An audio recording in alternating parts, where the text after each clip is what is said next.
If you've ever heard of Jesus of Nazareth, you probably know he was a famous teacher, and his most well-known words have shaped the lives of billions of people throughout history.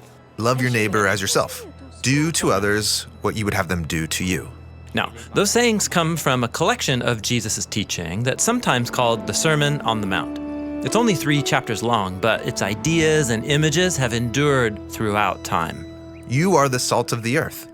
You can't serve both God and money. Take the plank out of your eye before you take the speck out of another's. In the sermon are some really challenging teachings. If anyone strikes you on the cheek, turn and offer him the other cheek. Love your enemy and bless those who persecute you. And there are also some really puzzling teachings. If your hand causes you to sin, cut it off? But the Sermon on the Mount is not a random collection of Jesus' teachings. They've been organized in a beautiful way so that it's easier to remember and meditate on. There are 3 main parts of the sermon, the middle of which has 3 parts, and then each of those middle parts themselves have 3 parts. Wow, the sermon has been carefully designed. Yes, and right at the center of the center is the famous prayer that Jesus taught his followers. Our Father in heaven, may your name be treated as holy. May your kingdom come. May your will be done on earth as it is in heaven. Well, what does that mean for God's kingdom to come on earth? Well, we have to remember that Jesus was Jewish, and he grew up meditating on the Hebrew Bible, the sacred scriptures of Israel, and they told the story of God and all humanity. How God created a well-ordered world and appointed humans to rule it on his behalf. And when humans rule with God's wisdom and love, and when justice and peace prevail and there's enough for everyone, that is God's kingdom and God's will being done here on earth as it is in heaven. And that's no easy task. Humans foolishly rebel and start building their own kingdoms by their own wisdom. And so God chose one family, the Israelites, and he offered them his wisdom. It was called the Torah, which in Hebrew means the teaching. And beginning with Moses on Mount Sinai, God entered into a sacred covenant with them.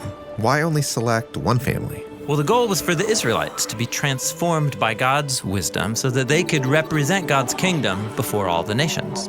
But in Jesus' day, God's kingdom was nowhere to be seen. In fact, Israel was under the thumb of Roman oppressors.